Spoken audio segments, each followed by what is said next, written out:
श्वेता, चूंकि आप बिहार शरीफ में मौजूद हैं, लोगों को, आज तक के दर्शकों को वहां से आप सटीक इंफॉर्मेशन दे रही हैं। सासाराम से एक और हमारे सहयोगी, हमारे संवाददाता आदित्य वैभव जुड़े हुए हैं। चूंकि आप ग्राउंड जीरो पर हैं श्वेता, लोगों के दर्द को, वहां जो कुछ भी हुआ आप समझ रही हैं बेहतर तरीके से। आप चाहें तो आदित्य से सवाल कर सकती हैं, सासाराम की स्थिति दर्शकों तक अपडेट पहुंचाएंगे आदित्य। सासाराम की स्थिति तो वहां से मुझे लगता है कि आदित्य, जो घायल हुए थे उन सबको भेजा गया था बीएचयू की तरफ। वहां से जाहिर है कि बिहार के जिन जिन इलाकों में ये सारी चीजें चल रही हैं, वहां पर बहुत अजीब सी स्थिति हो गई है कि ऐसा लगा था कि पहले दिन के बाद इतनी संख्या में सुरक्षा बलों को उतारा गया है तो शायद सब कंट्रोल में आ जाए। पर सासाराम में क्या ऐसा हो पा रहा है? क्या ऐसा दिख रहा है आपको सड़कों पर? श्वेता, अगर देखा जाए तो सासाराम की स्थिति तनावपूर्ण लेकिन शांतिपूर्ण है। अभी कल दिन भर कोई बड़ी घटना नहीं हुई, लेकिन शाम में जो धमाका हुआ उसके बाद से ये डर बन गया है कि कहीं इस तरह की शांति के बाद दोबारा कोई वारदात न हो जाए। बड़ी बात यह है कि जब हमने यहाँ के डीएम और एसपी से बात करने की कोशिश की तो उन्होंने साफ तौर पर बताया कि ये जो धमाका हुआ था वो मिसहैंडलिंग की वजह से हुआ था और जिला प्रशासन इसे साफ तौर पर एक सेपरेट केस की तरह से देख रहा है और इसे रामनवमी की शोभा यात्रा से जुड़े हिंसा या विवाद से जोड़कर नहीं देख रहा है। लेकिन बड़ी बात यह है कि इस पूरे मामले में पिछले 3 दिनों में अब तक करीब करीब 32 लोग गिरफ्तार किए जा चुके हैं और इसके अलावा कई हिरासतें भी ली गई हैं। लेकिन बड़ी बात यह है कि इन 32 में से 2 उस बॉम्ब ब्लास्ट के लिए लिए गए जो कल शेरगंज इलाके में हुआ। बाकी 30 लोगों को इसके पहले हुई हिंसा के लिए ही वीडियो फुटेज के आधार पर जिला प्रशासन ने पकड़ा है। लेकिन बड़ी बात यह है कि जिस तरह से फ्लैग मार्च ब्लास्ट के बाद होता है, अगर वही फ्लैग मार्च पहले हुआ करे, उन जगहों पर पहले से नजर बनाई जा सके प्रशासन के द्वारा, तो ऐसी चीजों को रोका जा सकता है। हमने जब बात करने की कोशिश की शाहजलाल पीर में जो घर जलाए गए थे, जो रोड़ेबाजी हुई थी और जो लोगों को चोटें आई थी, दोनों पक्षों के लोग बराबर की संख्या में हताहत हुए हैं।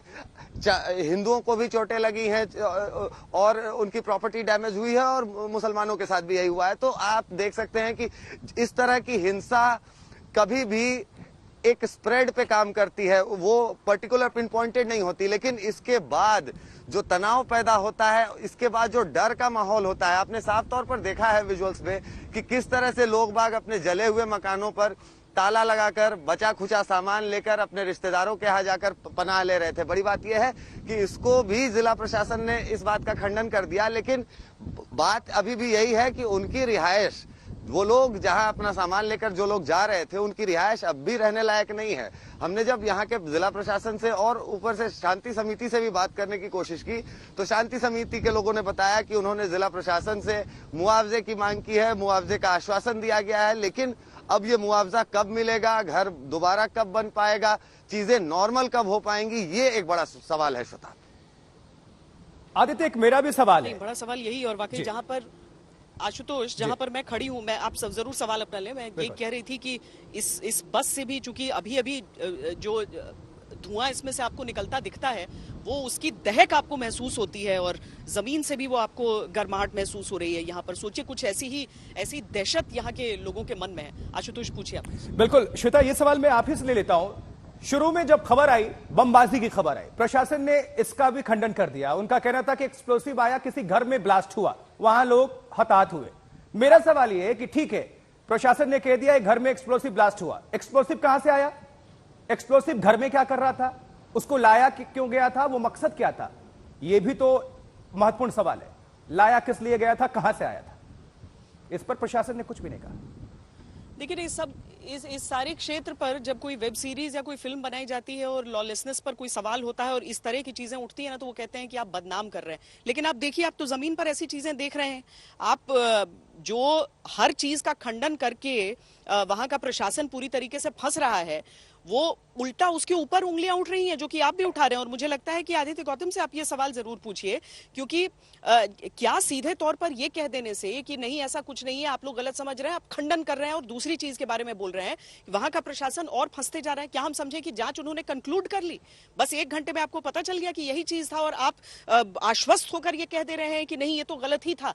सीधा खंडन करने से आप ये भी क्या कहने की कोशिश कर रहे हैं कि आगे जांच होगी नहीं, इसमें जांच फिनिश्ड? आदित्य, प्रशासन बार बार दावा कर रहा है कि सब सामान्य है, स्थिति सिचुएशन कंट्रोल में है। अगर कंट्रोल में होता, नियंत्रित होता, तो यह होता ही क्यों? एक दिन रामनवमी के दिन होता है, प्रशासन ने सबक नहीं लिया, फिर अगले दिन भी होता है, 3 दिन हुए, इतने लोग हिंसा की चपेट में आए। अगर सब सामान्य होता तो ये तस्वीरें देश की जनता तक निकलकर जाती कैसे? सवाल क्यों खड़े होते बिहार सरकार और पुलिस प्रशासन पर?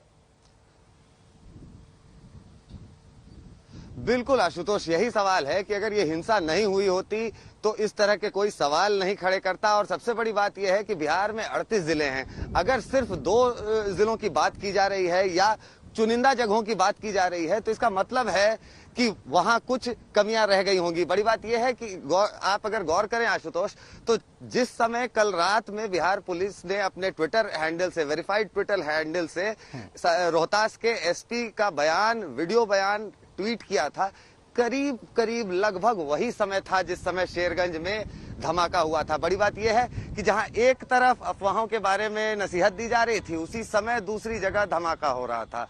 वहां 6 लोग हताहत हुए। और सबसे बड़ी बात यह है, चूंकि वो पूरा इलाका शेरगंज में जब हमारी टीम आज तक की वहां पहुंची आशुतोष, तो हमने ये देखा कि वहां एक धार्मिक स्थल था, उसके जस्ट बगल में एक दूसरा कैंपस था, एकदम सटा, कॉमन दीवार वाला, आप समझ सकते हैं आशुतोष। और उसी कैंपस के एक कोने में एक हिस्सा था, पुरानी सी बिल्डिंग थी झोपड़ी नुमा, जिसके अंदर जो पुलिस प्रशासन का जो दावा है और जो एफएसएल की फाइंडिंग है उसके हिसाब से कहा यही जा रहा है कि जो, और इनफैक्ट जो डॉक्टर्स ने भी यहाँ पे सदर हॉस्पिटल पे वहां पे लोगों को 6 इंजर्ड लोगों को देखा था, तो वो साफ तौर पर बता रहे थे कि एक्सप्लोसिव ब्लास्ट से हुआ है।